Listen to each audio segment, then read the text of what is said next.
Hello, everyone, and welcome to the Players Championship Show, the second leg of the Tourney Triple on HorseTourneys.com. My name is Bill Downs, normally a track announcer, but today a webcast host for this second leg of the Tourney Triple, a prize pool of over $450,000. 253 tournament players are going for the $161,000 first prize. I'm joined by tournament expert Chris Larmey. Chris, how are you? I'm doing great. I mean, this is, for a racing fan, it's been a great day. We've got to see some big Derby prep performances, and now we get to watch along with the viewers and with this big contest. And a lot of money on the line, some really top contest players, and some interesting races to close out the first day. And there's actually some pretty good money on the line even in day one. Absolutely. You talked about the big Derby preps, the Wood Memorial, the Bluegrass, the Santa Anita Derby, a lot of spots being punched for Louisville with places in the starting gate for the Kentucky Derby. Now, this is the second leg of the Tourney Triple, and the first leg was the FloCal Face-Off. That was a contest with all mandatory races. Chris, this is a contest with all optional races. Why don't you tell us the difference, I guess, for those who might be new to the tournament scene? Sure, it's interesting. I mean, some people might prefer one format over another, but there is a big difference in the formats. The all mandatory races, what we saw in the FloCal, everybody has to play every race.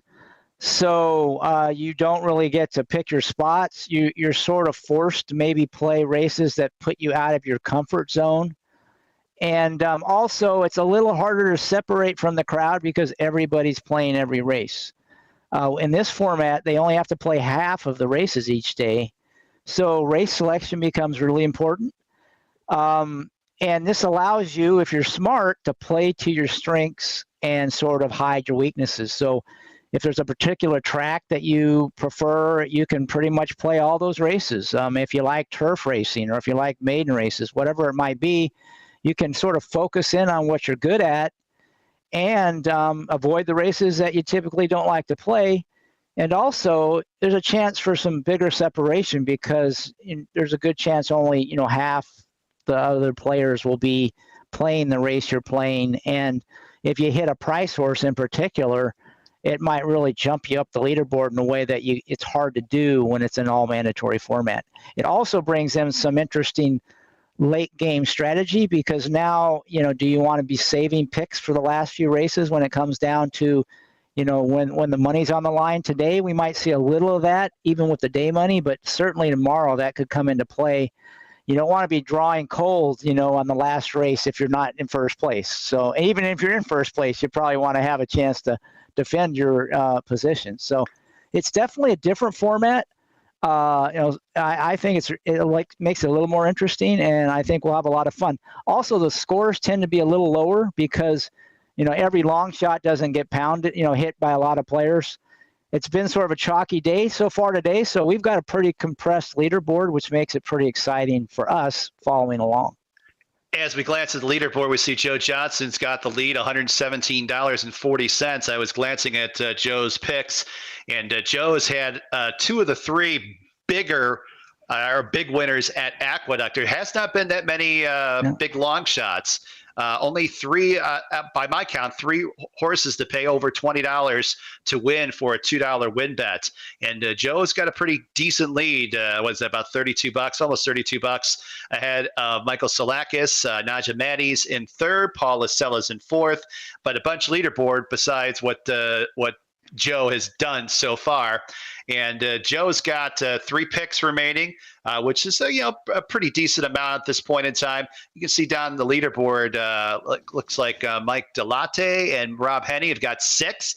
So it's still not over yet, but Joe's probably happy with his handicapping so far because he's had 2 of those 3 big winners at Aqueduct. Yeah, and you can kind of see he's probably an East Coast guy, and he was on the Aqueduct races that he's playing to his strength.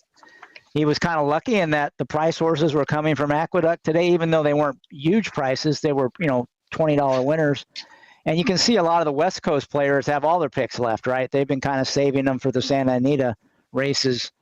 So I think that will come into play. I mean, having 6 plays versus 3 down the stretch definitely means that, Joe's a little bit vulnerable if some prices come in here late. Well, let's talk about Keeneland. Keeneland's about a 1 minute to post, and we got a pretty big field of turf sprinters going 5.5 furlongs. Favorite at 2-1 to 10 Momos. Second choice, the 11 Artemis City Limits. You like either one of those horses? I think they're probably slightly the most likely winners, but they're no standouts. And this sort of race is the kind where I think in a contest you want to be aggressive and may try to beat them. I am a little worried that the 10-horse Momos might clear early, and the track's sort of been playing towards speed. So if you wanted to play a favorite, I would pick him over the 11. But in the contest, I would try to dig deeper and look for a bigger price. And I think there's a couple of options. Yeah. How about you? I like the 8 Shackelford's Joy as a big long shot. Last 3 races on dirt, and not really a dirt horse, better in turf races. And then Charles Chrome, a horse I watched win the maiden race at Indiana Grand in 2020. I think he didn't have the best start in the world last time out down at Tampa. I thought he was an interesting mid-price horse. Yeah, those are both. I like the angle there with Shackelford's Joy of a horse's form is muddied up because he couldn't run on the turf over the winter, and he was running, or they tried him on the dirt, and now he's back on the preferred surface. That's always a good angle to play, and he will be coming sort of from way out of it, but he's probably the best closer. So that hasn't been the way to win so far today at Keeneland, but you never know. This is a different race, and the course may have changed a little. I kind of like the 13 City Drifter. He draws in, you get kind of a bump because he's coming in off, the AEs, but that outside might be the place to be. And he has some tactical speed where he won't be too far off, but he might get a good run out there. So to me, he's sort of the good kind of mid-price long shot. And I thought the 9 Savvy trying the turf for the first time for a sharp barn might be the bomber in here. And they're about to go, and they're off. And they are off. Pretty good start there. The only one that really got off slow was Savvy, but they're, as always, there's creative credit to one of the big long shots going for the front end. And it doesn't look like a lot of, well, maybe they haven't updated it yet. Oh, there we go. So the leader went with Shackelford's Joy, your horse, Look at Joe that. Johnson.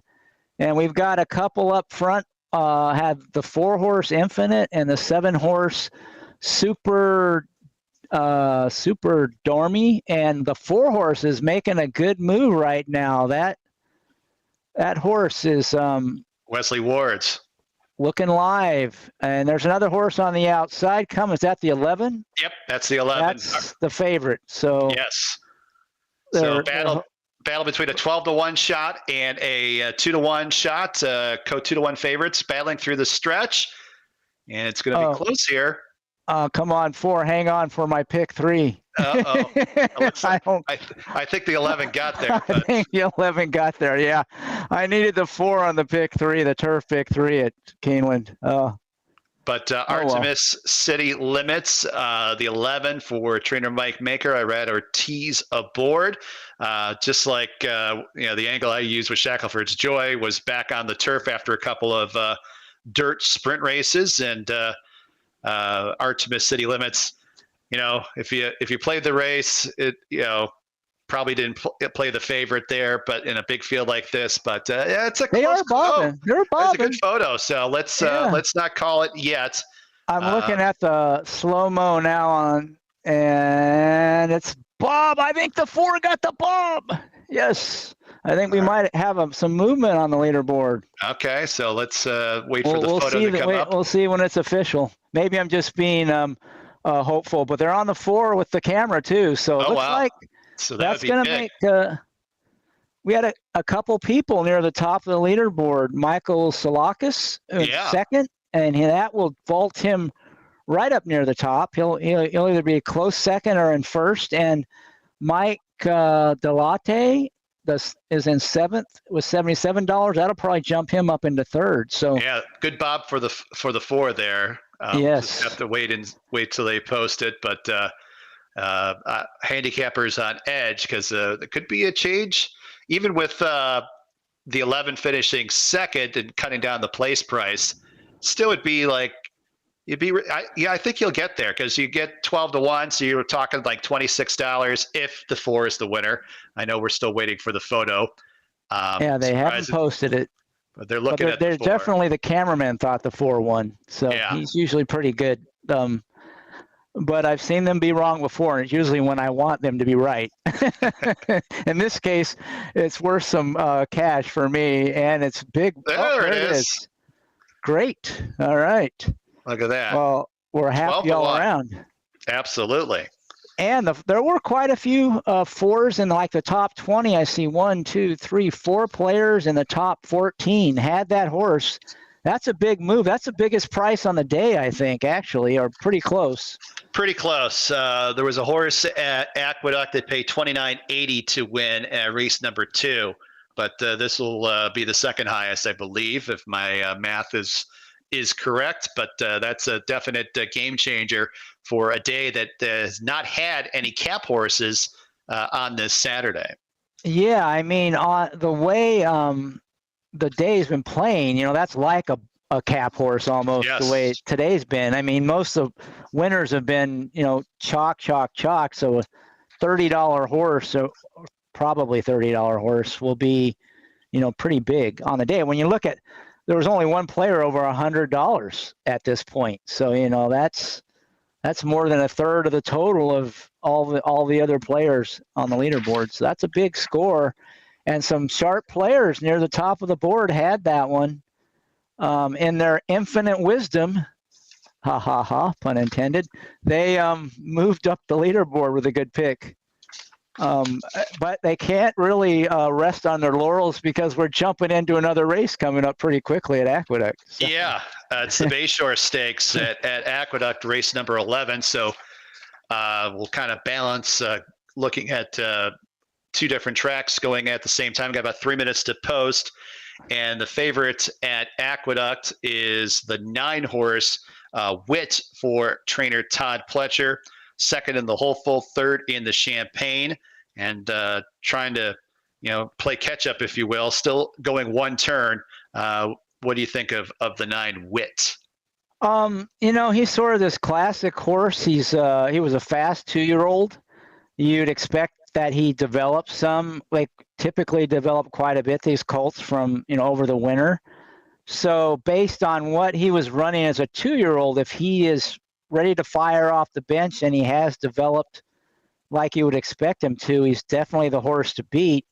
But there's some big ifs in there, right? A, is he ready to fire right off the bench? And given this trainer, that's probably is. But B, was he just a precocious 2-year-old, or is he developed going forward to 3? Because a lot of times, especially the sprinters, they're just more precocious than more talented, and the other horses tend to catch up to them as they get older. So we could see some of that, which, there's definitely some other contenders in here for sure. Who'd you Absolutely. like? And Pletcher's got 2 in here. He's got the second choice, the 5 Dean's List, kind of the same category as Wit. Been running in 1 turn races, shortens up a furlong, was second in the Gotham, and likes to show a lot of early speed. Yeah, and he's the difference between he and Wit are that he's got the recency, right? He's definitely dead fit, so there's no question there. And then you've got the brown horse, yep, highly respected, who had the big maiden win, so any of those 3, you're not going to get a big price on any of them. If you're looking for the price, I think the interesting long shot in here is probably the 8 horse Scaramouche, who he comes from Parks, tends to get overlooked, and that's why you get the better price. But to me, this might be another in the parade of chalk we've seen on the stakes races today. Probably one of those 3 favorites is going to win. Yeah, I tend to agree. The Keeneland race that did go official, but we've got this the Bayshore Stakes at Aqueduct loading up here for the last horse or 2. So action hot and heavy. And we do have a new leader. And so now we'll see how long that lead lasts, because they're off at Aqueduct. Right. So looks like a decent start. There's Dean's List, the 5 going out for the front end. and a lot of people all over the place. Got some 6s, some 7s. It looks like, as people are trying to play catch up. But a couple of people near the top went with the Bomber, the 7-horse. That's an interesting, aggressive play. And the horse is right up there on the lead right now. Yes, big price at 20-1. Looks like the leader went with the 6-horse. Our tournament leader, Michael Salakis, went with the 6-horse, highly respected, who's kind of getting a pocket trip, but he needs some room. And he looks like he's got a lot of horse on that 6-horse. He looks like the winner at this stage of the race. He just went to the front. He's got a lot of horse under him there. Okay, so 6 is on the front end, 9's on the outside. I think the 10 made a bit of a move, but it looks like he's flattening out. But it looks like highly Witt's respected. Coming on late, though. Yeah, Witt's making a bit of a move. So 2 chalk horses are first and second. We'll see which one actually comes out on top here. Highly respected along the rail. Witt on the Witt's outside. Making a push. It's a good race. Whoa, that's another close one. Another bobber. Yeah, yes. Another bobber. Not calling that one after the Keeneland one. So we'll have to let it all play out. But it does matter for certainly for Michael to potentially pad his lead. Well, he'll definitely get some points, right? Yeah, absolutely. And nobody was on the 9 near him. A 9 sure got a good bob, but I don't know if he won it. That's another bobber. Those are 2 really exciting races that came down to the bob. That was a nice comeback effort by Witt and a really nice second start, lifetime start. So these 2 horses we might see, make some noise down the road. They both have some talent. For sure. Well, they got talent. It's just going to be what type, they're going to be sprinters or middle distance horses, or are they going to be, when you make the big money as a 3-year-old in all those derbies that you see, especially in the summertime. But I'll give you that. Both horses ran hard and looked like they were doing decent. So pretty good race there in the Bayshore. Still waiting for the photo. It was between the 6 and 9. Second choice, and looks like there it is, the 9 Witt getting up for the win for trainer Todd Pletcher and Jose Ortiz aboard. So, Michael doesn't get the win money, but at least he gets a little bit, get about, about $3 and change, I would guess, for the place price, but really no real movement in the leaderboard. No, in fact, this 11th nobody race had that horse on the first page. So that was a pretty good bang finish for Michael Salakis. He was the only one on the first page that got any points out of that race, and he scored with the big 12-1 shot in the prior race. So he's definitely red hot at the start of the show today. Yes, and so after this race goes official, we'll have 3 more races to show you. Races 8, 9, and 10 from Santa Anita, and there's about 19 minutes to race number 8 at Santa Anita as we await prices for this last race at Aqueduct. And Michael will have that lead after we get those prices for race number 11. But just looking at the leaderboard, Michael's got 2 picks left, and Joe's got 2 left. Mike's got 4 left, so he's got some. Or maybe does that include the I race? Don't know. I think maybe he didn't use one of his picks. I think there's only 3 races left. We'll see when it goes official. We'll be good to know that little tidbit, how the leaderboard, when it actually updates. I would think maybe it waits to the race is official, but that means Mike's got plenty of. He's got 3 at least. Definitely, he can cover all the rest. We know that. Yes, for sure. Exactly. So, but his being the only one with 4 would tell me he might have just failed to make one of the plays, which obviously hasn't hurt him too much because he's in 3rd place, even though he's going to spot the field of play. So right. He definitely has one for each of the 3 remaining races at Santa Anita. And now, those players who save their bullets, and especially those who like to play California racing, this is where they get a chance to shine, because there's definitely some wide open races to end the day. And I think there's a chance for some prices. And we've kind of gotten through the stakes races, and now we're in the kind of races where contest players really like to take a shot.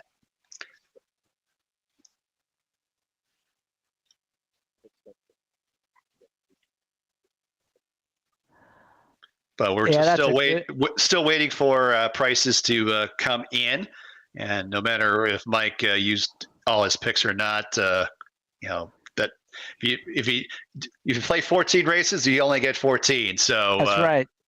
You don't get to. It's not like the NBA and the timeouts and they carry over or whatnot. But we'll find out after this race is official. They're taking their sweet time at Aqueduct. I'd like to get that scoreboard update before we take any sort of break or anything along those lines. But you do like these last three races at Santa Anita, Chris? I think, yes. I think they're all capable of producing prices, especially this next one. I think this is definitely a race where players will try to make a move. I think it's the most wide open of the three races, one of the more wide open races on the day. And, if you want to get into the day money and you're a little, farther down outside the top 4 or 5, or even farther below, this is your chance to make a move. So I would expect to see a lot of price picks, and I'd expect to see most of the players making a pick in this race. All right. So Witt is in the winner's circle, and I can tell from my computer that it is official. Pretty good place price, though. There it is right there. There's your update with highly respected got like $420 to play. So that was a pretty good place price for Michael. And every little bit helps as you're trying to get some day money, because there's besides the big $161,000 first place prize over the 2 days, there's each day, there's $11,195 for the daily winner, $6,717 for second, $3,359 for third, and $1,120 for fourth. And Michael does have the lead by about $8.50, if my math is correct. So let's do this, Chris. Let's take a quick timeout for 3-4 minutes and get our bearings and figure out what we like here in this 8th race. And after the timeout, we'll come back and give our thoughts and what we would be doing potentially going into this 8th race. Sounds great.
Horses in the paddock for race number 8 from Santa Anita. The final 3 races on tap at Santa Anita, or not the final 3, but the final 3 races for day 1 of the Players Championship will be those 3 races from Santa Anita, races 8, 9, and 10. They've got 12 on the day, but we'll end on race number 10.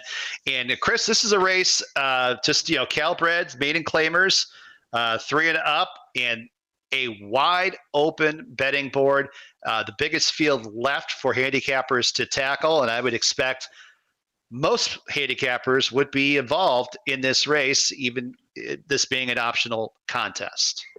Yeah, I really would expect at least the veteran players will all be looking to play this race, use one of their final, choices on this race. And I think this is where they'll be willing to get aggressive and look for a price, because I think, it is a wide open race, and typically this is the sort of race where you could catch a big price. And in contest play, that's definitely, you have to try to take advantage of those opportunities. Yeah, this is a race that I have like 3 horses circled, all big long shots. And sometimes when you get races, it's tough as a contest player if you're only playing 1 entry and you like 2 or 3 horses, which horse to go with. All 3 of my horses that I circled, the 3, 5, and 6, are all at least 11-1 or higher. So let's talk about a few of the horses in this race as the horses coming on to the track for the 8th race. Currently the favorite at 4-1 is the 10 horse, is Saw as D, I guess, for Debbie Winnick. I'm not very familiar with Debbie, but this gelding looked home last time out, got a clear lead, and just got tired late. Yes, and you can tell when the favorite's 4-1, it's a wide open race. Got that right. That's not very often that you'll see a race where a favorite's 4-1.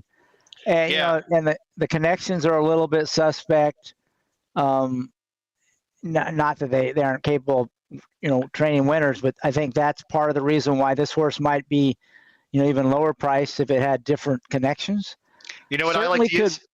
Chris, here's one for you. I always like to say low profile connections. Low profile. There you go. There you go. I like playing those sorts, especially in contests, because they typically, they don't attract the money. But, I would have a hard time going with that horse in this race when there's so many other options at better prices. So I would definitely look elsewhere.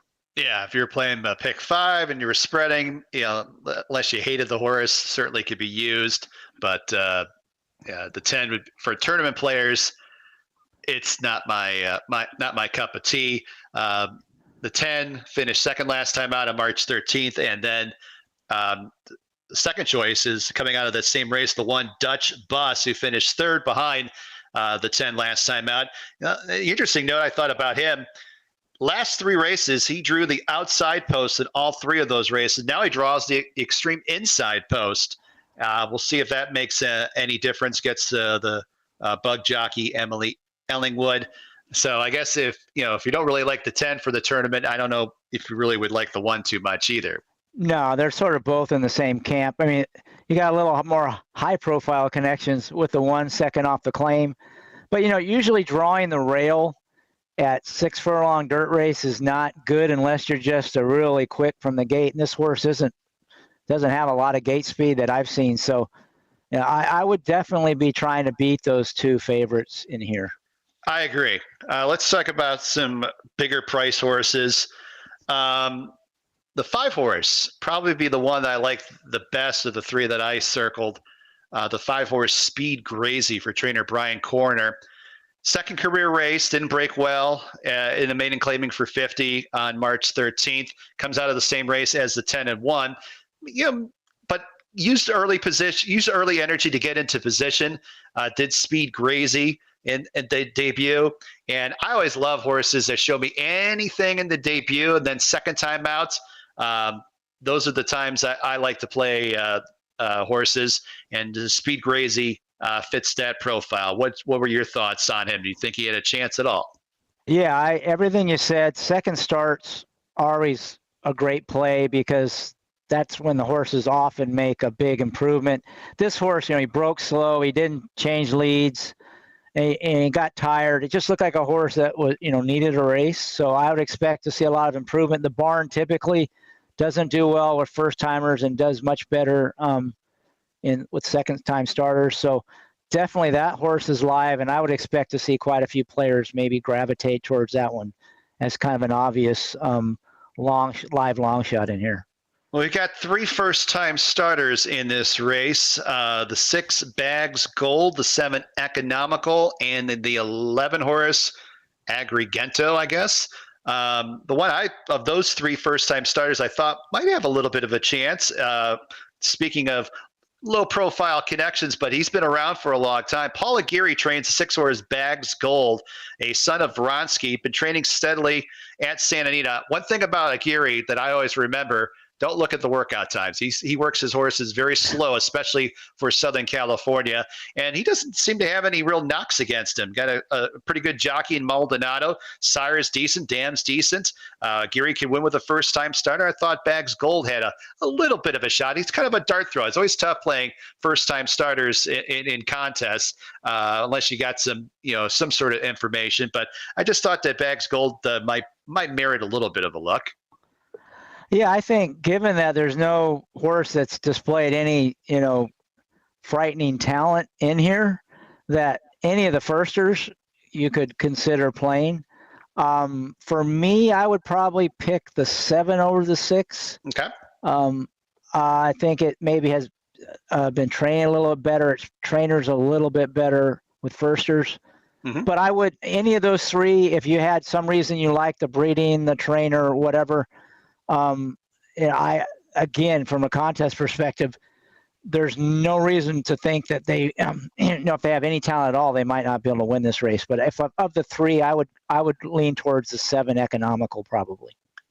The 8 horse Poseidon's Kid for Phil Diamato. This gelding's been off since mid-July. Last race at Del Mar, kind of ran an even race. Didn't have the best trip at all in that race on July 17th. Before that, a couple second place finishes at this class level. Kind of surprised that, especially in a race that, I'm not in love with the 10 and the 1, that he didn't get a little bit more of betting support. Was 7-2 in the line and is 5-1 on the board. The 8 Poseidon's Kid. Yeah, he's projected on the DRF formulator odds projector, have him at 7-2. So okay. I think he's going to come down. Okay. And to me, certainly he could win, but I'd be looking for a bigger price in here. I don't see, anything compelling to play him. If he were 10 or 12-1, I'd be a lot more interested. Yeah, I'm just looking at you mentioned the formulator projected odds, and I'm looking at some will pays in the pick 3, and he's the second choice, so he'll probably you're right. He'll probably come down a little bit. So for me, just in terms of the tournament, unless I really just needed a winner, if I'm going for day money, I'm probably going to play some of the other long shots in this race. A big price. I'm talking a gigantic price. The 3 horse Philosopher's Tone for trainer Jeff Metz. First time on dirt and going into a maiden claiming race for the first time. So you got 2 big handicapping angles. If I'm down in 200th place right now, the 3 Philosopher's Tone would be one that I might hit the button for at a huge price at 40-1. Yeah, I like your thinking there. I mean, this is the kind of race where a horse like that could win. Jeff Metz doesn't win very often at Santa Anita, but if he's going to win a race, it would be this sort of a race. If I was going for the bomb, I would go for the 2. I have to go with the hunch play. Oh, here we go. Chris Fix. There you go. So, given the name, no, actually, second off a layoff, I think, is always a good angle.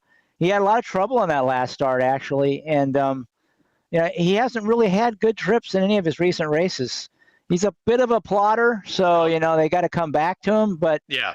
If they're all, really getting wobbly late, that might be the one that could clunk up, if not to win in second.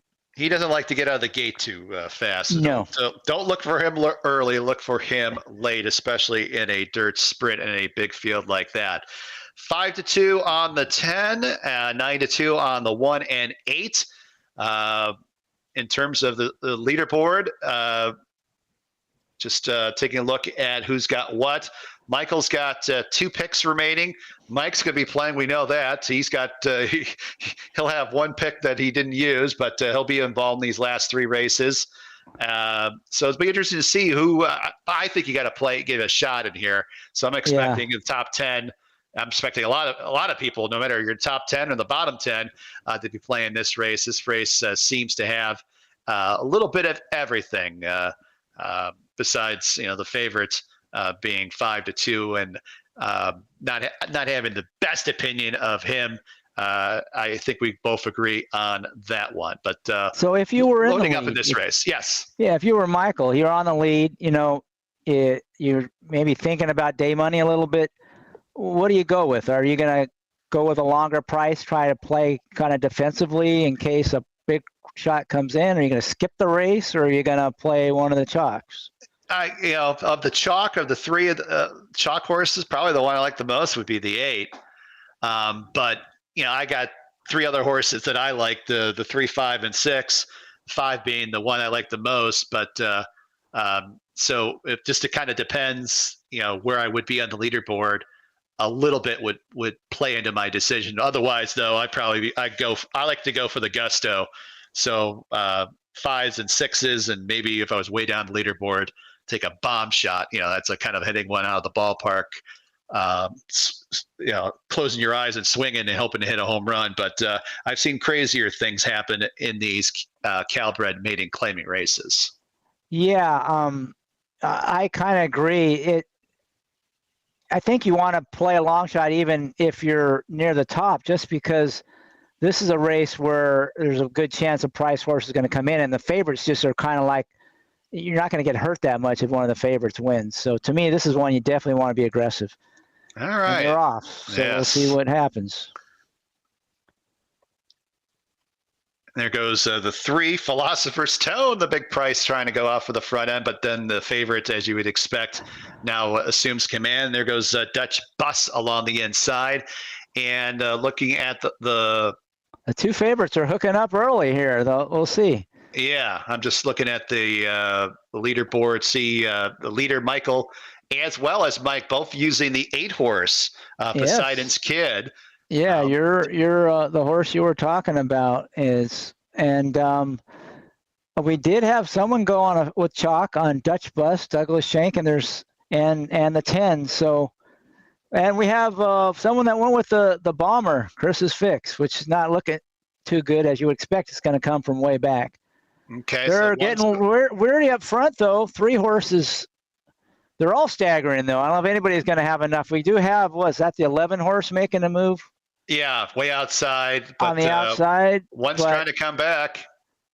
6 it looks like the favorites are going to run 1, 2 all the way around here. Look at that. And with the 1, right? And we had a couple people. Yeah, a lot of them went with the chalk. Really surprisingly, they did, and it worked out really well for them. And a few people didn't even make a play. So interesting. Most everybody made a play, but there were some that passed on this one. And it will tighten up the leaderboard a bit because we had the Douglas Shank and Blake Courtney both had the 1 and the 10. They were sitting 4th and 5th. Let's see, what did the 1 go off at? 7-2? 7-2. So they'll get, maybe 10, 11 bucks out of that, maybe 12. Yeah, they'll probably get a little more than that. They got an inquiry, so I didn't see what happened. Not sure what. It did seem like the 1 was falling back and then came back on. So maybe he came out and bumped the 10. We'll see. Well, there's the photo, and you can see the 1 won by about a head over the 10, and looks like Riley Drexler and Blake Courtney both use the 10 horse. So as long as there's no change, you'll probably get place money there. and Douglas Schenk and Peter Osella, right now 4th and 10th, both use Dutch bus, and that will get them some track position, if you will. But let's take a look here at this head-on and see if you see anything, Chris. All right. Well, right now they're looking like everybody's doing what they should. But yeah, here you start seeing the inside horse, a little bit of bumping, another bump. Yeah, I mean, he definitely came out and bumped again. Right so there. I thought the last like 3 bumps and a neck difference. They might come down. This horse could come down. Yeah, I thought the last little bit was the one that may give the stewards some cause to potentially. Yeah, he was going with the left-handed stick, and he went into the other horse 3 different times in the stretch run with the left-handed stick. So I'm guessing he's going to come down, given the margin of victory. Right there. Yep. Yeah, there were three good bumps, and he ended up 3 or 4 paths out from where he started the stretch run. So to me, that's pretty clear cut. I don't think that one's going to be that hard to decide. Unfortunately for Douglas Schenk and Peter Osella, that won't work out too well for them. But Riley Dexler and Blake Courtney could be the fortunate recipients of a gift from the stewards. But we'll see. See how long it takes. Probably the longer it takes, the more likely they are to bring him down. Yeah, the stewards get the opportunity. I know who does it where they show the pan and the head-on shot. Does Keeneland do that, or it's Churchill does that? I know for sure. You mean the simultaneous? Yeah. Yeah, that really is a nice way to see it. Yeah, I think that's always an important element because the last bump, I would like to know exactly where it happened. It looked like it happened just before the finish. Sometimes the stewards, if it gets really, really close to the finish, they won't, unless it's just as egregious. But that wasn't the only bump, really. There was like 3 different times, and it was a young apprentice rider. Yep. So my guess is, be teaching her a lesson that you don't hit left-handed and keep repeatedly hitting left-handed when your horse is bearing out into another horse. That wasn't. And if she had maybe had the first bump, she had switched hands and tried to straighten the horse out or hit with the right hand, but I mean, she just kept hitting the horse left-handed. So my guess is that the horse is going to come down. But especially in California or New York, I don't ever want to predict what the stewards will decide. But if I were a steward, I'd take the horse down. That's all I can say. I don't know what the actual stewards will do. Yeah, well, we're looking what at you? What would you call? Would you say? Look at time and time again. I tend to.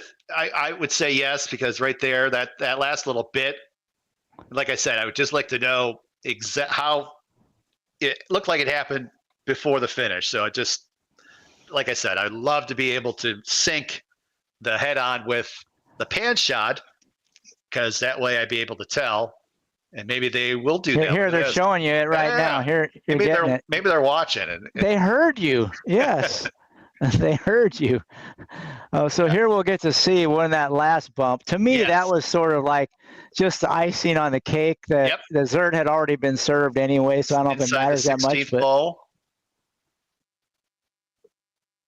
right, that last bump, 2 strides. Right, just before. 2 strides. So yeah.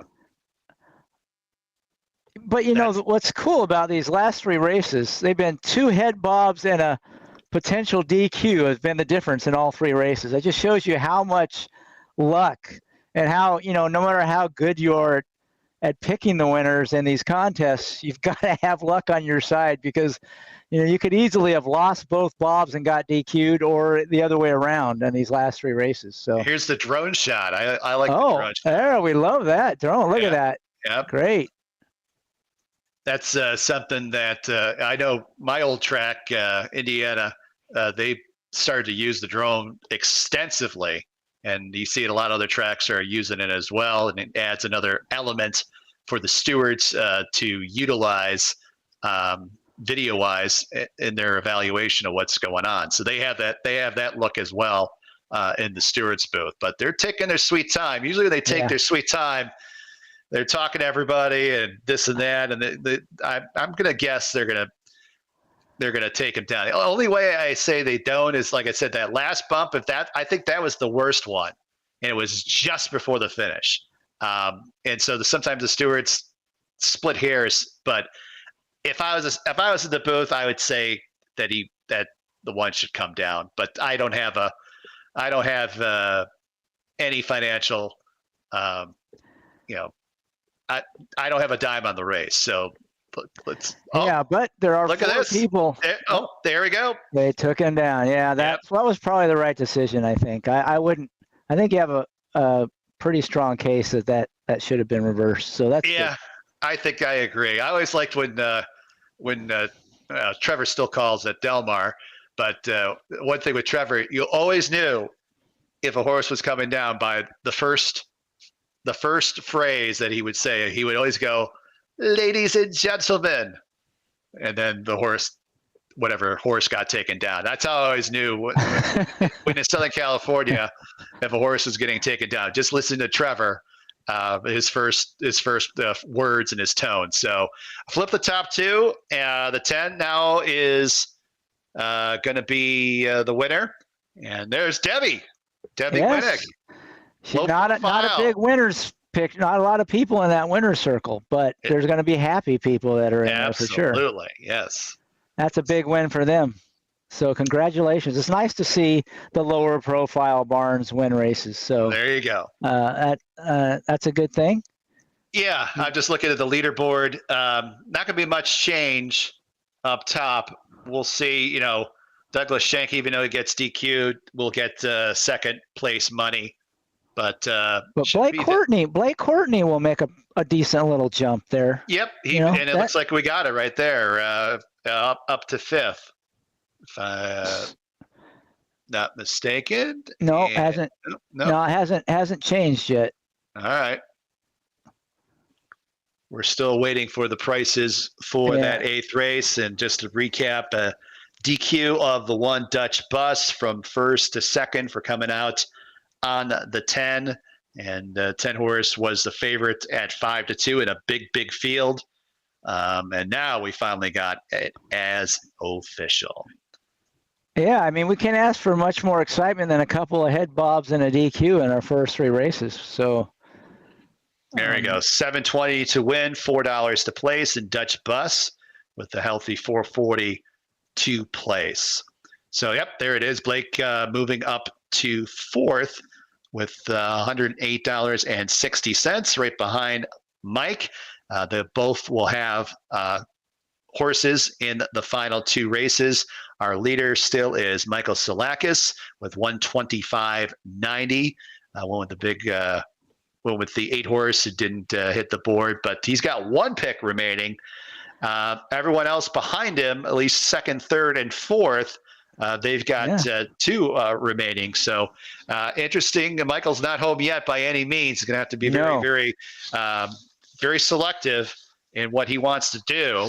And if he does go with a horse in the 9th race, everyone's going to know he doesn't have something in the last race. Right. That's why, it'll be interesting from a strategy standpoint. I think he should probably save that pick for that last race so that he has the chance to, not be, if somebody passes him and he plays this race, he's dead, right? He has no chance. So well, he's not dead, but he's vulnerable. Let's just put it that way. Well, no, I mean, if someone passed him in this race, sure. Then he can't catch, and he plays it, he can't catch him. So at least he knows he has a chance to win if he holds that last pick. Unless he loves, now if he really loves a horse in this next race, that's his play of the day, or he thinks it's a standout, then I would go for it. But if they're both about the same, I think from a strategy standpoint, if he's really interested in the day money, you probably want to save that pick, so at least you're live to something in that last race to win the day money. He might still be, even if he plays this race and loses. But, to me, you want to keep a pick for that last race if you can. Yeah, so we got 2 races remaining. The maiden race on the turf, Fillies and Mares, race number 9. And then the Evening Jewel Stakes race for the 3-year-old filly Cowbreds as race number 10. Both have got fields of 9 in both of those races 9 and 10 from Santa Anita. The last 2 races on day number 1 for the Players Championship, the second leg of the Tourney Triple, on HorseTourneys.com. Let's take another timeout. We'll take about a 5-minute break, and after that, we'll start to break down races 9 and 10, and obviously more specifically, race 9 from Santa Anita.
Got about 16 minutes to race number 9 from Santa Anita. For our purposes, it's the penultimate race of day number 1 of the Players Championship, a 2-day online contest on HorseTourneys.com.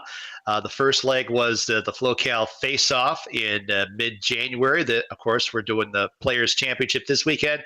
And the final leg, the Spa and Surf Showdown, will be sometime in August, of course. Del Mar and Saratoga, the contest tracks for that final leg of the Tourney Triple. We got 2 races remaining, and Michael Solakis is in the lead with $125.90. And Michael's trying to hold on for day 1 money. We got top 4 finishers each day. We'll get day money, $11,195 for first place after day number 1, a little over $6,700 for second after day 1, over $3,300 for third, and $1,120 for fourth. And of course, everyone's going for the first place after the 2 days. That's where you become awfully rich in a hurry, 161,000 plus for the winner of this Players Championship. 253 total entries in this second leg of the Tourney Triple on HorseTourneys.com. So, Chris, let's start to take a look at some of the horses in race number 9. It's a filly and mare turf sprint going 6 furlongs. Looks like everyone is running in this race. And when I was during the break glancing at the wheel pace, looks like favorites are either going to be the 2-horse Granola Girl or the 4-horse Snark. Let's talk about the 2-horse Granola Girl first, shortening up in distance, going from a route to a sprint. Yeah, and good connections, a good rider, Rispoli, and trainer Baltus. To me, this horse doesn't wow me much. I think it fits in here, but of the favorites, it's probably the one I would fade, and it might end up going off as the favorite. So I'm probably a little negative on that one. Yeah, I think the distance, shortening up in distance, should help her a little bit. I don't see much of an excuse last time out, so she just might be a more of a sprinting type, and we'll see if she can improve off of that. Currently on the board at 3-1. Also at 3-1 is the 6-horse Scenic Masterpiece, who has finished third a couple of times, both in 6 furlong sprints. Has had some trouble lines in both of her career starts. Yeah, to me, both these horses are about equally fast, but the 6 seems to have much more upside. I mean, the 2's had plenty of chances. The 6 really has only had 2 starts and really hasn't had very good trips in either. Now, it might just be the kind of horse that creates its own problems, but it's young, and a lot of times they get a lot more professional with a little experience. So of those 2, I would much favor the 6-horse over the 2-horse because of the upside. Well, the 6 Scenic Masterpiece has finished third in both of her career starts. The 4 Snark has finished second in all 3 of her career starts, including a second-place finish in her turf debut last time out on March the 13th. That's the same race that Scenic Masterpiece finished third behind the 4 Snark. And, these type of fillies, I never know what to do with them. I mean, yeah, she's done well in all 3 starts, but I always hate the second-itis, especially with young horses early on. It's kind of like you want to get that win out of the way after you start finishing second all the time. But she looks awfully similar to the 6 in this race. Yeah, and she's only had the 1 start, on turf. So second start on turf, she might be able to improve. And she has the speed, which is always a dangerous weapon in sprints. So, of the 3 favorites, I would think I would rate them probably in terms of likelihood of winning the 4 a little above the 6 just because of the tactical speed. And I put the 2 below those 2. But from a value standpoint, I think you're probably going to get a better price on the 6 and the 4. And the 6 certainly has some upside if it can be a little more professional on this start. So of those three from a play, contest play standpoint, I'd probably go to the 6, but I wouldn't argue with anybody that went with the 4 if they're just looking for a winner. That horse will be, she's definitely going to be right there at the end. As the fillies and mirrors coming out from the saddling area out to the walking ring at beautiful Santa Anita. And you can see on the right side of the screen the leaderboard. And Michael has the lead with 125.90, but he's only got one pick remaining in the final 2 races for our purposes. We'll stop after day number 1 after race 10 from Santa Anita. But Michael's got some people breathing down his neck. Joe Johnson, who sat out the last race, has got bullets for the final 2 races. Mike as well. Blake Courtney's got 2 bullets remaining for the final 2 races. And then you go down to Peter Osella as well. So Michael, I'll be interested to see what he does. I guess we talked about, do you go for the horse that you like the best, or do you save up for the final race? And that was the dilemma we were talking about before the break. And what would you do, Chris? I guess, do you like a horse in this race you save? I would save it because to me, the favorites are pretty strong. And there's a good chance that unless the person right behind him, directly behind him, unless they have the winner, he could still be in front. And if he does get past, he still has a play. But if he makes a play in here and loses and somebody passes him, then he has no chance to win. So I think I would hold on to it just so I'm live, unless there's a horse he thinks stands out in here, and then sure, go ahead and play it. Now, if I'm Joe or Mike right behind him, I'm going to figure he's going to save his play, and anything I can get here will be making up ground on him. So I might be inclined with them having a play in both races. If they like one of those 3 favorites, I would go ahead and play that horse, because if you get like 3-1, you might end up in first place at the end of this race, which is where you want to be going to that last race. It's always nice to be the person they have to pass.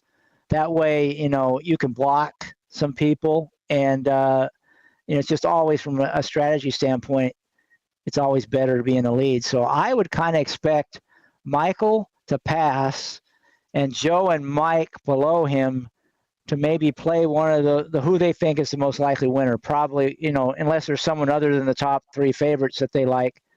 I'm guessing that they'll be on those horses. That's sort of from a strategy standpoint. And I tend to agree with you on that. It's just that, there's no clear-cut favorite, if you will. It's just like earlier race at Santa Anita when the favorite got kissed into the wind, going off at 5-2.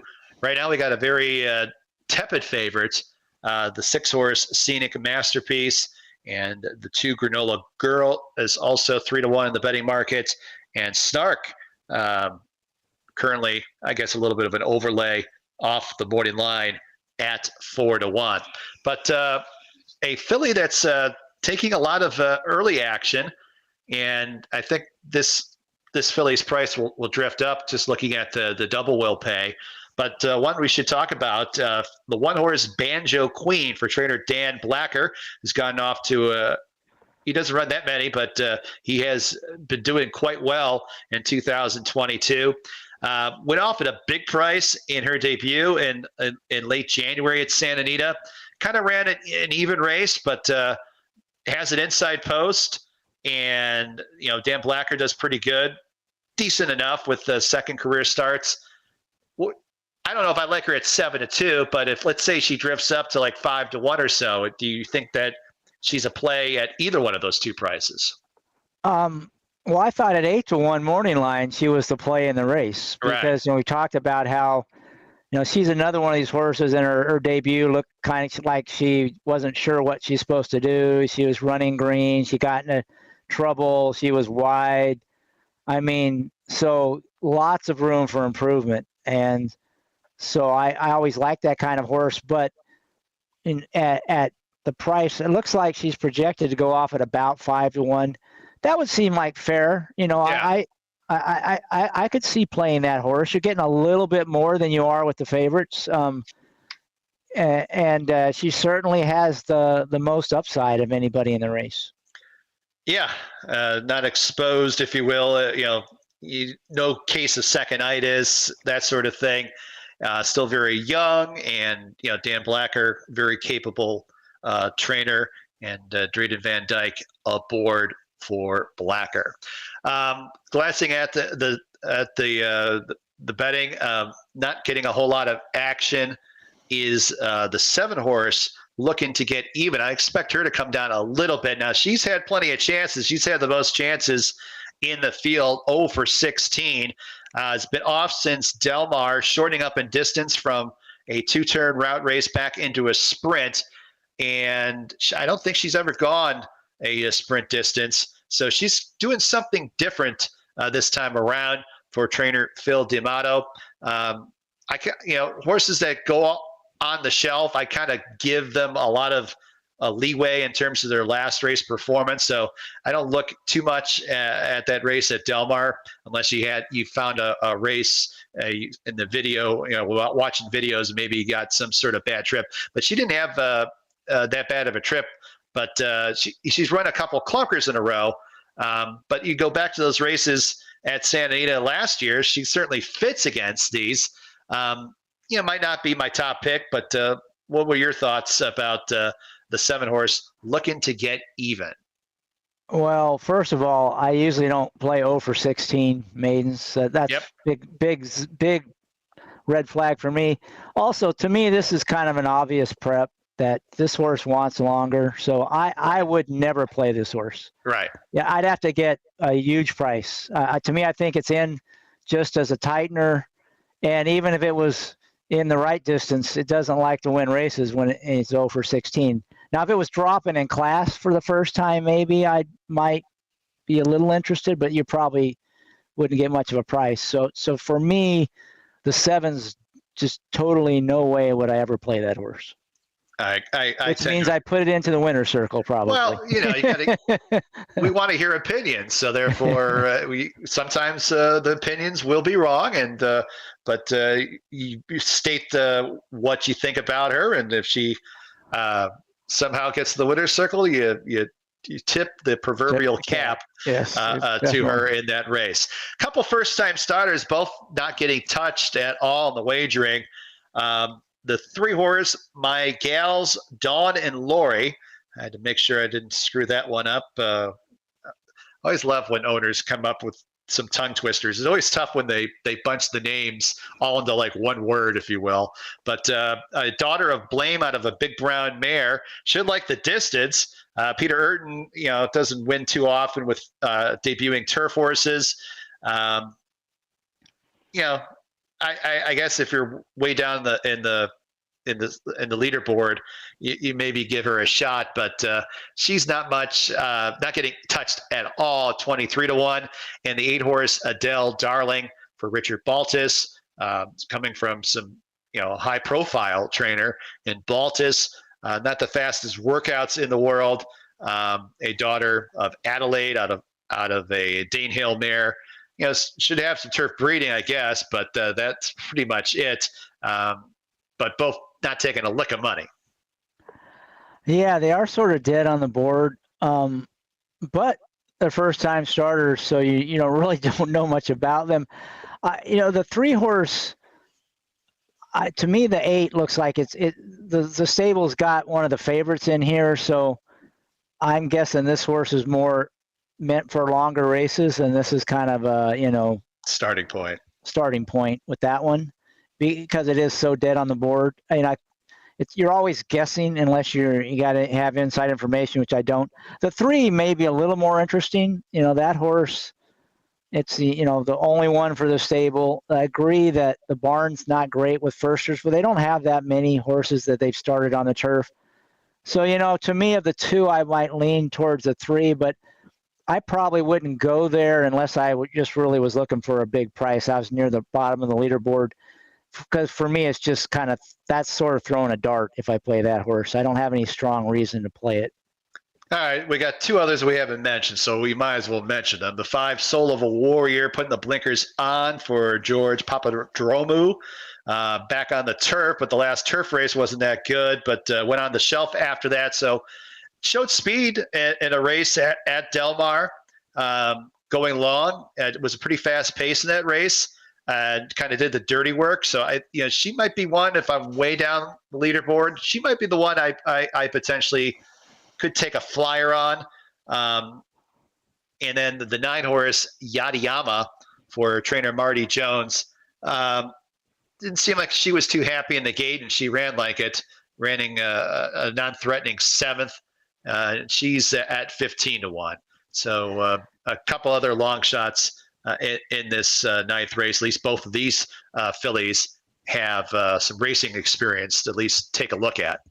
Yeah, and Soul of a Warrior has the speed, has the blinkers added, and a sharp work sense. So I'm guessing that work was when they put the blinkers on it. So, anytime you have a horse that might get the lead at a price in a turf sprint, to me, that's one you might take a shot on as a big price. And then also the 9 Yadiyama, it's that same thing we've talked about, a second-time starter that just had a miserable trip, a no-chance trip, broke slow, got into trouble a couple times, and it has actually had a few decent workouts before. So you never know, that's the kind that can light the tote too. So for me, if you're looking for the bomb, those two make more sense than a horse like, the other firsters we had talked about.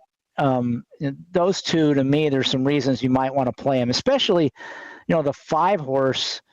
Speed is always dangerous, and that blinkers on with a horse that has some speed. If nothing else, he may, be a factor in the race in terms of the race shape and pace. Yes.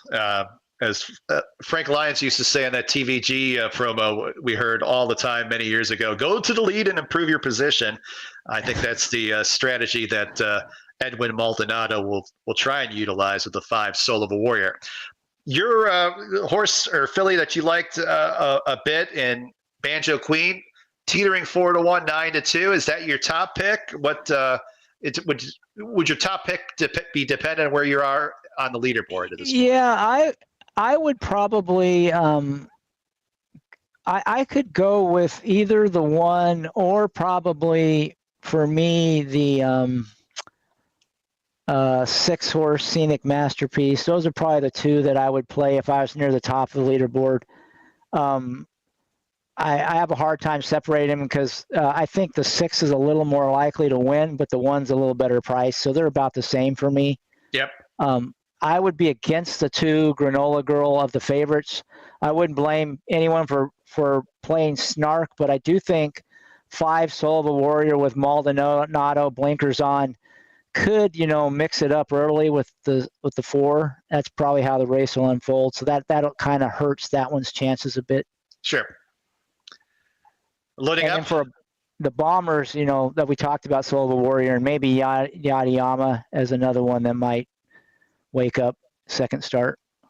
Okay, loading up here. Favorite 5-2 is the 4 Snark. We'll see if our leader decides to put a pick in for this penultimate race on day number 1 for the Players Championship, a 2-day event online tournament on HorseTourneys.com.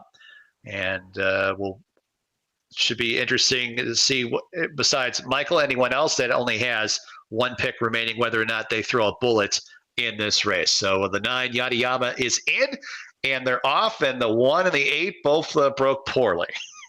Yes, the 8 really broke poorly. But the 2 we thought would be mixing it up early are right there. Soul of a Warrior and Maldonado really gunned out, and that's going to be a fast pace. So it should be an exciting finish. It ought to set it up well for some of the horses to come from out of it.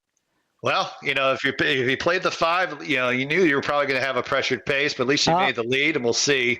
But as I predicted, Michael did not make a selection, and Joe and Mike went with 2 of the favorites to try to gain ground on him. So we'll see if the strategy pays off. Yeah, Joe Johnson with the 6, and Mike went with the 2-horse Granola Girl. But now the 5 has started to drop back a little bit. A little bit wobbly. We'll see if that pace pressure comes back to get the 6. Looks like he's Yep, 6 bearing down on the 4. And if he does, Joe Johnson will be cheering him on. Because that's a big result for Joe. And he played it exactly like he should have. He went with the chalk horse he liked, and he kind of guessed that Michael would pass on the race. So I think Michael was right to pass as well. And both those guys are going to be neck and neck going into that last race. They're going to be head and head. Yeah, we're going to we'll have a new leader going into the last race. Joe Johnson with the winner, Scenic Masterpiece, for trainer Jonathan Wong, breaking the streak of consecutive third-place finishes with a maiden win in career start number 3. And there's the price on the 6 at 7-2. The 4, the favorite, Snark. Looks like our man in 10th place used Snark, but the big news, of course, is Joe Johnson, second place in this second to last race in day number 1, getting a win with Scenic Masterpiece. And at least we didn't have a photo finish in this one. We were able to kind of definitively talk about what's going to happen to the leaderboard. We've had some very close finishes in some of our earlier races, but Scenic Masterpiece, third career start, a winning one. Really nice price on him, actually. They bet the Granola Girl and Snark down to 2-1. Yeah. And you got 7-2 on Scenic Masterpiece, who I definitely thought was the best of those 3 favorites. So that was a generous price on that horse, I think. I tend to agree.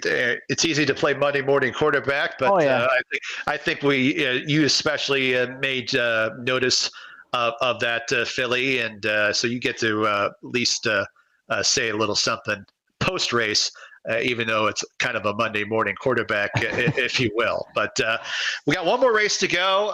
That will be the Evening Jewel Stakes. We won't get into it until after race number 9. The 10th race at Santa Anita, yes, they got 12, but for the contest, the 10th race is the final race in day number 1.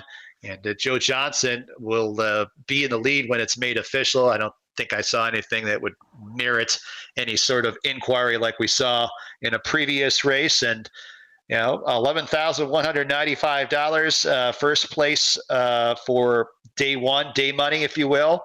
And a little over $6,700 for second. Top 4 finishers will all get some day money. But Scenic Masterpiece, we'll see if that's the filly that will put Joe Johnson over the top for the day money. And of course, you're looking for the big prize after Sunday, $161,212 for the first place prize money.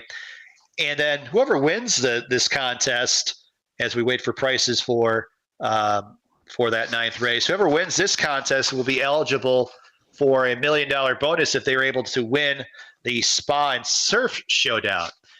David Snyder, who won the FloCal Faceoff, was eligible for a $1 million bonus.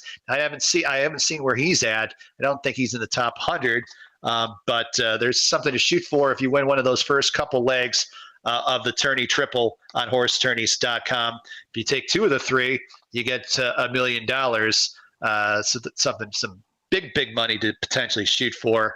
And that, as we're still waiting for the prices in this 9th race, but we do know, because Michael didn't hit anything, and $9 is the minimum you get for Scenic Masterpiece, plus the place money. We'll have a new leader going into the last race. Yeah, and also the Riley Drexler in 6th place had that horse. So that'll put him up right there at the cusp of getting into the day money, and he still has another play to go. Oh, no, that was it for him.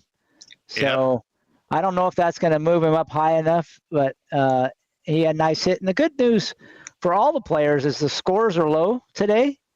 I mean, barely over 100 near the top of the leaderboard. So everybody's got a shot tomorrow. If some of the bombs start falling, you can make big moves on this leaderboard. So it's still wide open for the big money on day 2, regardless of what happens in this final race.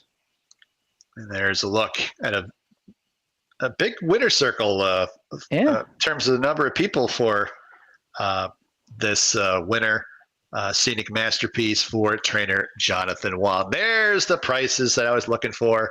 And $960 and $520, a little over, let's see, $14.80. And obviously, as we talked about, Joe Johnson in the lead. And he's got $7 lead. $7 lead. They both have horses going in the final race, as well as Mike. Blake Courtney's got one as well. Riley Drexler moved up to 5th, but doesn't have a pick for the final race. Douglas Shank, Peter Rossello will also have a pick as well. So like we said, we got one more race to go, race number 10. Evening Jewel Stakes going a sprint distance of 6.5 furlongs. I believe we got a field of 9. We'll talk about some of the contenders and talk about tournament strategy after the break here on the Players Championship Show, day number 1 on HorseTourneys.com.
16 minutes to the 10th race from Santa Anita, which is our final contest race for day one of the Players' Championship, and it's a pretty good race. It's the Evening Jewel Stakes.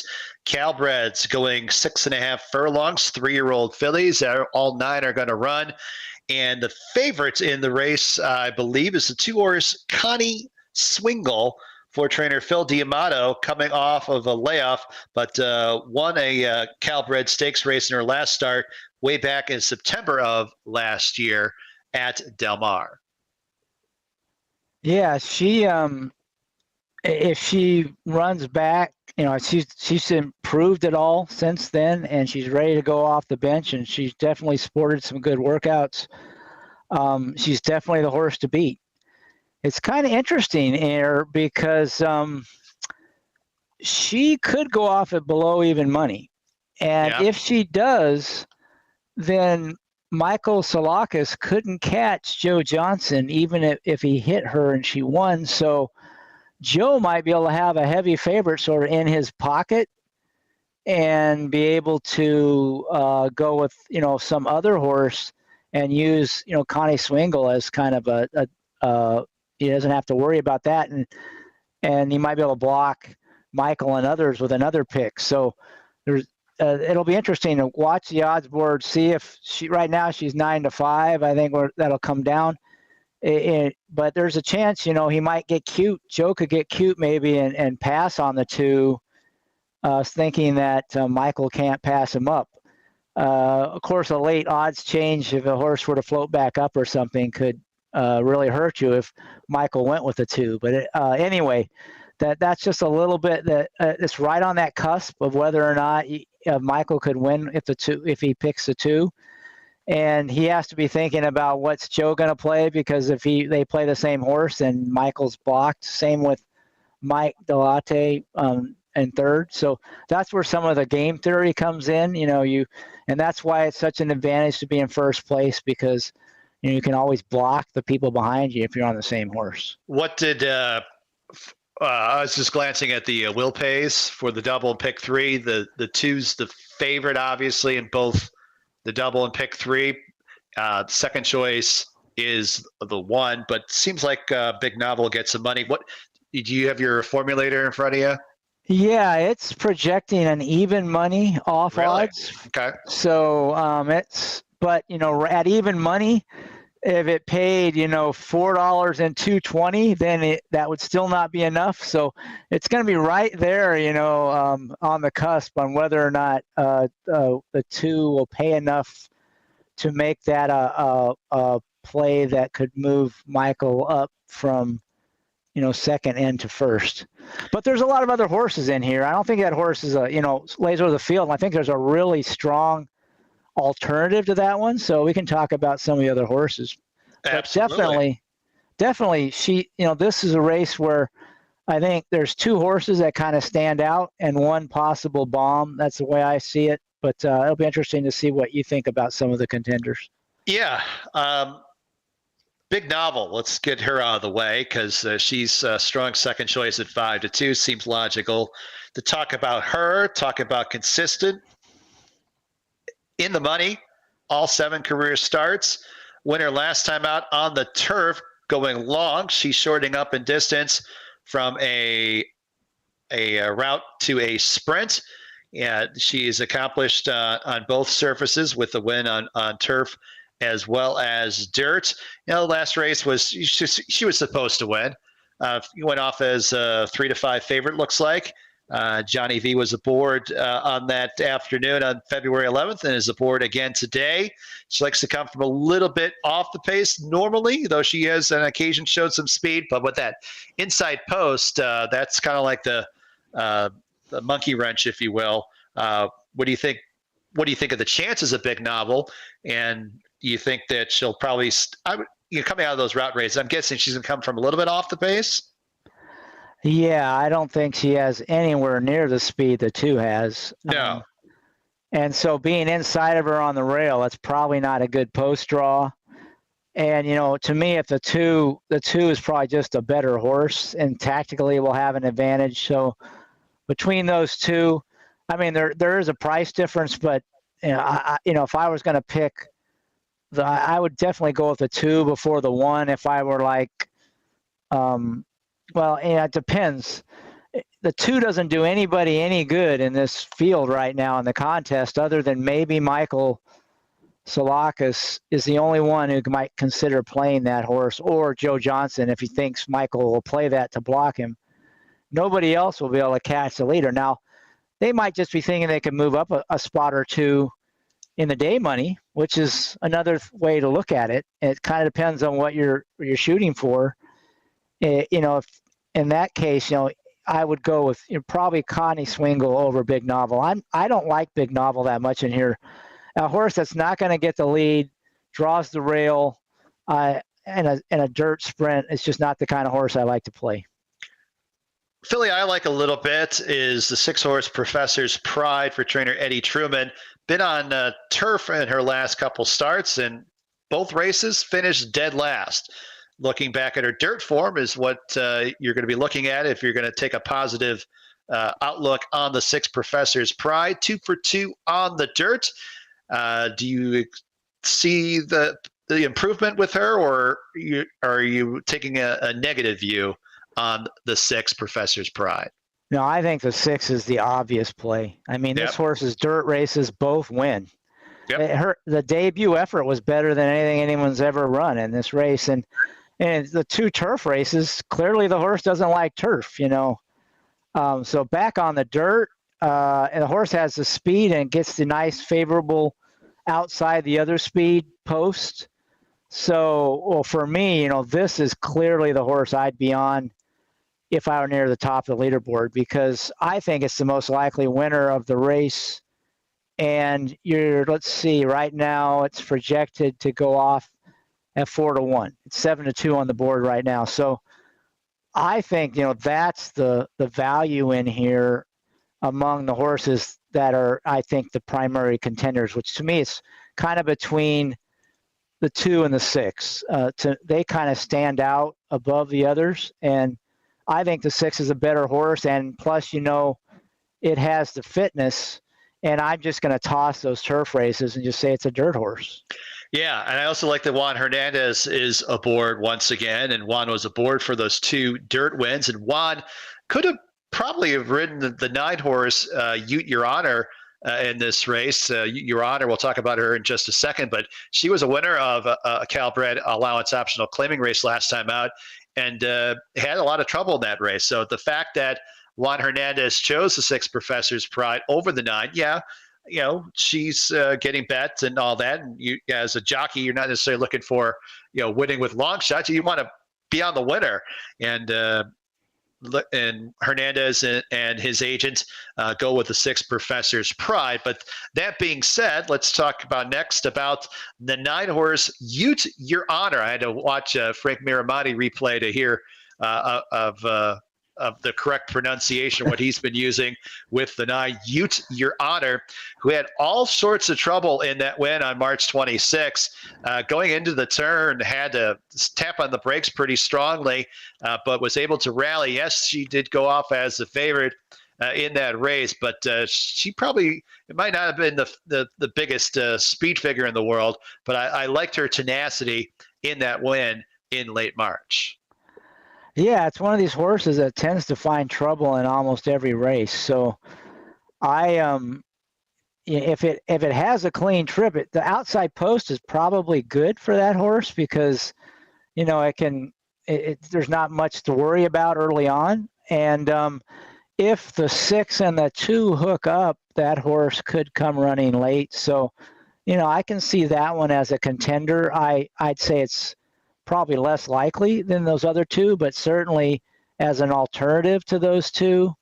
Let's see what price you're getting right now. It's projected to go off at 7-1. It's at 7-1. So, that's a pretty square price. And if that's what you need to win the day money or something, let's see on the leaderboard, someone's $20 behind, somebody like Mike in third, maybe that's the horse he could go with.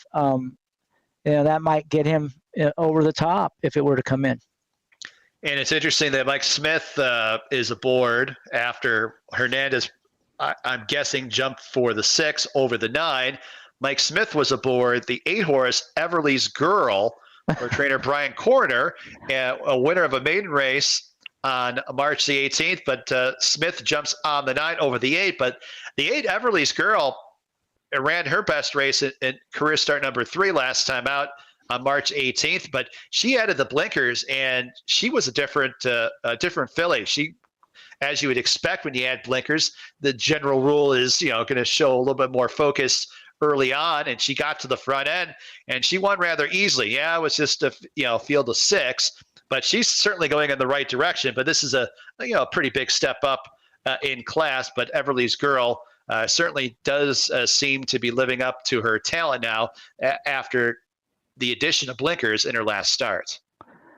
Yeah, she did kind of get the perfect trip though, and I think there's some serious heat inside of her that I don't know. I'm a little bit more negative on her but 8 to 1 is not a bad price. And let's see, she's projected to go 11 to 1. So yeah, not impossible. I've just always kind of naturally inclined to go against horses that have sort of a perfect trip in their prior race. Sure. And it doesn't look like they're likely to get that same sort of trip this time. Yep. Now, some horses just always make their trips, right? You can't hold that against them. No, I agree with that. So others in this spot, the 3-horse Carmen Miranda for trainer Phil D'Amato, ran on turf last time out, and was running on late in a Cal allowance optional claiming race. Didn't get off to the best start in the world. That's the second time she's kind of had a little bit of a bungled start in her young career. 14 to 1. She's okay, but she's not in my top 3. Well, she's definitely pretty slow going in, but it is second off a layoff. So, right. She has some room to improve, but she does have to really improve significantly to win. So, 14 to 1's a pretty good price, but to me, this one is one of the less likely winners in the race.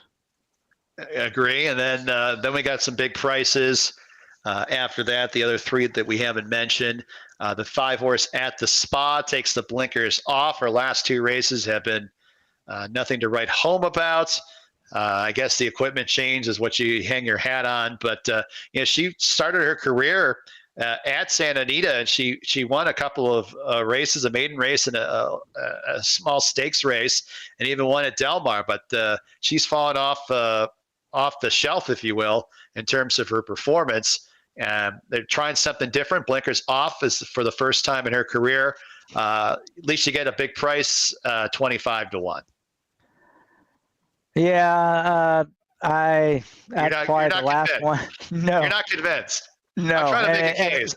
The same with the 7 Power Surge. I don't think that one has much of a shot, but I do like, as the long shot play in here, the 4 Money Penny.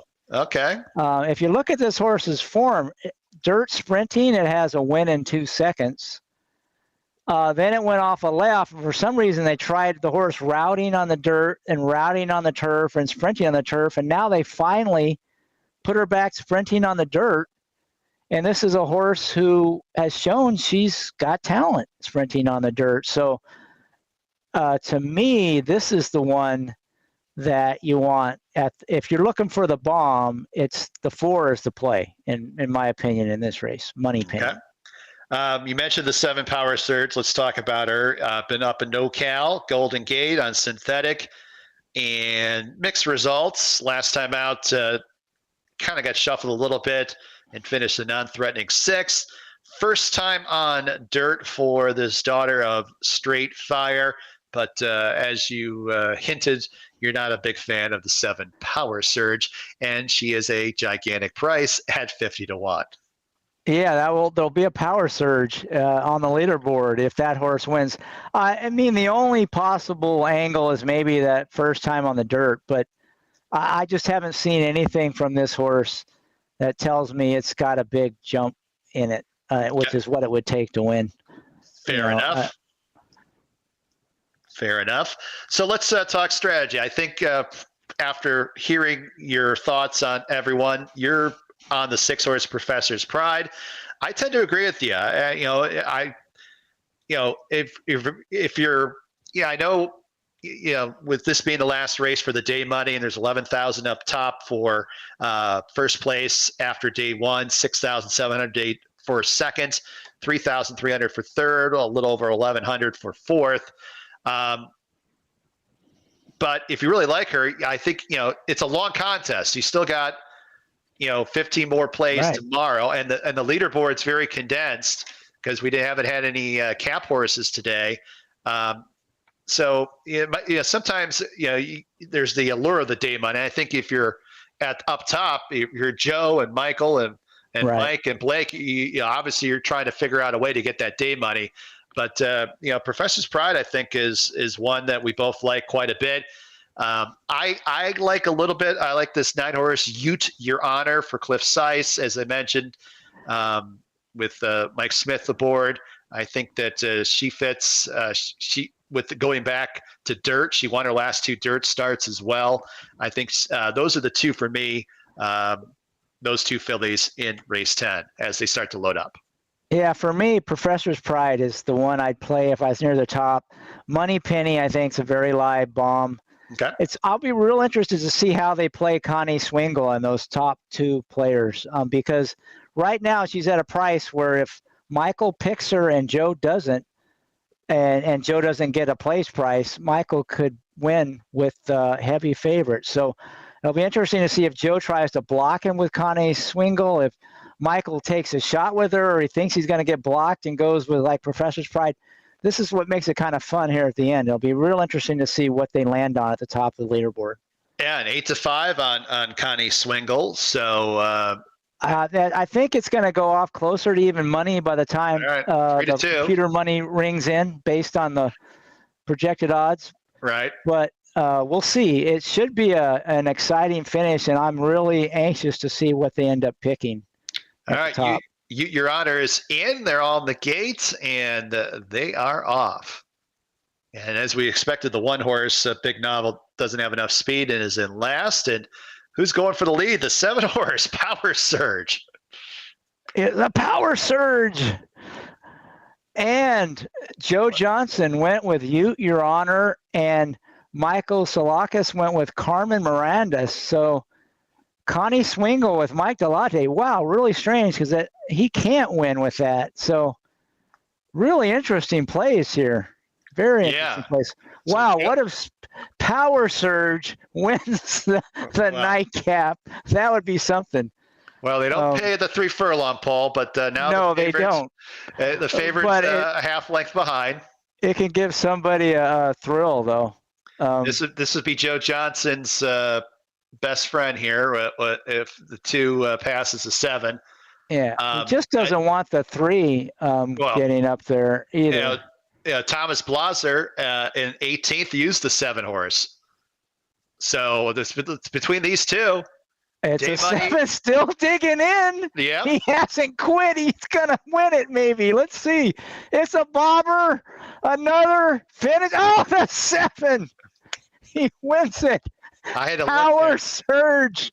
I was getting too excited there for a race I didn't have no money on. I was a little too excited for that one, so had to lean in a little bit. So Thomas Blaser, all of a sudden, he's your winner of day one. It took a long time, but we got our cap horse on the last race of the day, and it's going to vault him. Let's see, 64, 136. It probably puts him. It depends on the place price. Place price. He's going to either be first or second. So it's all based on what this horse pays to place. But at that price, you got to believe he's going to cap out. Whoa.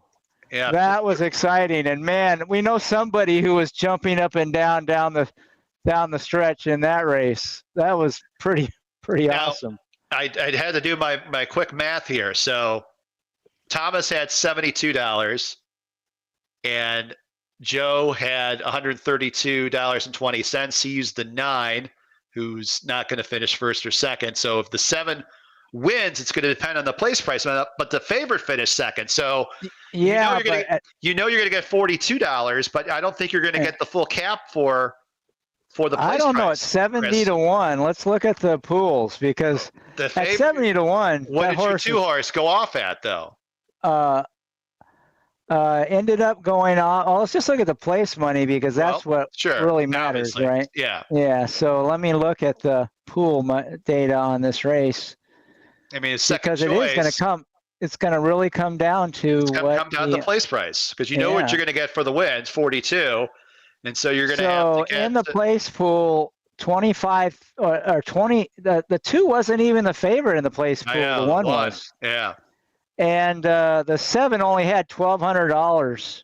Okay. So yep, I think there's a real good chance this horse caps out. And all right, if that happens, that happens. See. Yeah. $60. And what a way to win it.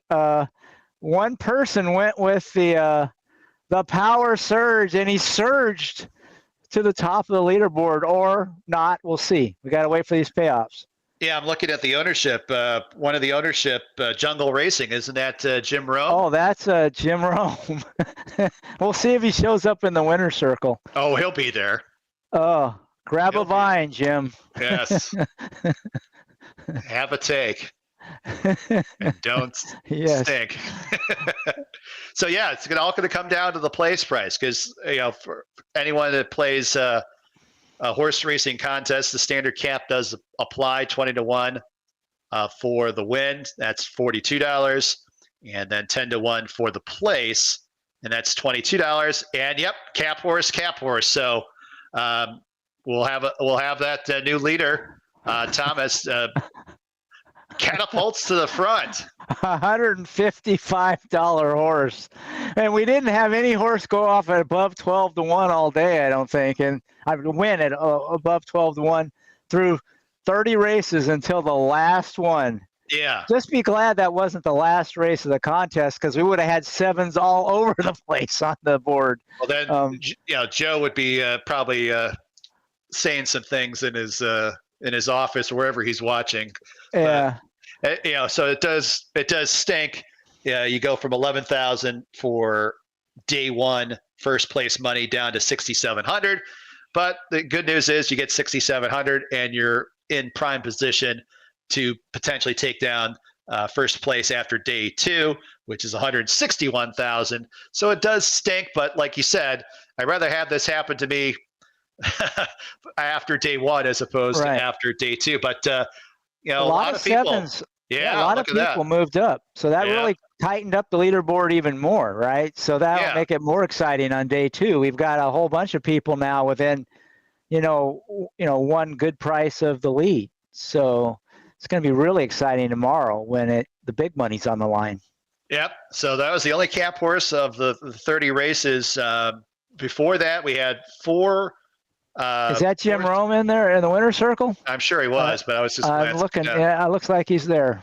Oh, I'm guarantee you he's there. But as you mentioned, there was Keeneland. We had Infinite at 12 to 1 a winner. The biggest price before that cap horse was World Gone Wild in the second race at Aqueduct. That was the Jamie Ness trainee. That was $29.80 to win. Fourth at Aqueduct, Giggle Factory, $24.80 to win. And the sixth at Aqueduct, American Rule, paid $23 to win. So those are the 5 big price horses that we I was just going to note the person who moved into the lead was Tom Blosser, who was the champion in 2020. 2020 for this contest. For the Flocal Face-Off. Flocal Face-Off. Oh, he was a Flocal. So yes. He's won one of these things before, and now he's the leader after day 1. So let's see if there's any other familiar faces in the top. Well, certainly Joe Johnson's a veteran contest player. He's in a great spot. Yeah, it'd be real interesting. A lot of these players, even up and down the leaderboard, are definitely within striking range going into day 2. So day 2, we used 3 racetracks for day 1, Aqueduct, Keeneland, and Santa Anita. And we'll be using 4 tracks for day number 2. We'll be using races 2 through 9 from Keeneland. races 2 through 9 for Aqueduct. Gulfstream Park gets in the mix. We'll be using races 6 through 10 as contest races. And then Santa Anita, it's races 1 and 2, and then races 4 through 10. And then obviously Santa Anita being on the West Coast, the final contest races will come from Santa Anita, just like today. So we add a little bit of Gulfstream Park to the mix with day 2. And should be an exciting finish. Gosh, we have something like this tomorrow. My goodness, well, the drama was something else there at the end, even though it is a 2-day contest. Any final thoughts, Chris, before we let everyone go after this day 1 of the Players' Championship? I just think this was just a microcosm of racing and contest play. I mean, we had several head bobbing finishes. We had a DQ. We had a 70-1 shot. I mean, we had it all just in 4 or 5 races. So, I mean, that's just what makes this game so great and why it makes these contests so exciting, because you're never really out of it. You know, just one 70-1 winner, and you can vault past everybody to the top of the leaderboard and cash in for 11K. So, you know, I just think that's what makes it so fun, and why I love the racing and horse racing contests. And I hope those of you watching can kind of get a feel for that. And if you haven't, given it a try, and I really encourage you to do it. It's a lot of fun. Yeah, and at least with this being an optional contest, you had to save a bullet for the final race, and you had to use it. And unlike it was a mandatory contest last race, everyone's going to be playing price horses down near the bottom of the leaderboard.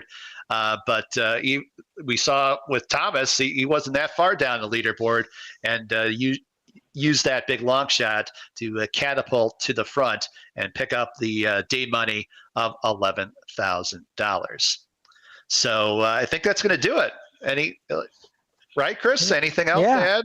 So no, just to see you tomorrow, and hopefully tune in, because the big money's on the line. What time tomorrow are we planning on being on the air again? We'll be on for the 7:30 p.m. Eastern. We'll be on for day 2. So pick us up like you just did on YouTube, and we'll be on bringing you the final, I think, 4 contest races from Santa Anita, and all the drama leading up to seeing who will take home first place of $161,000 in the Players' Championship.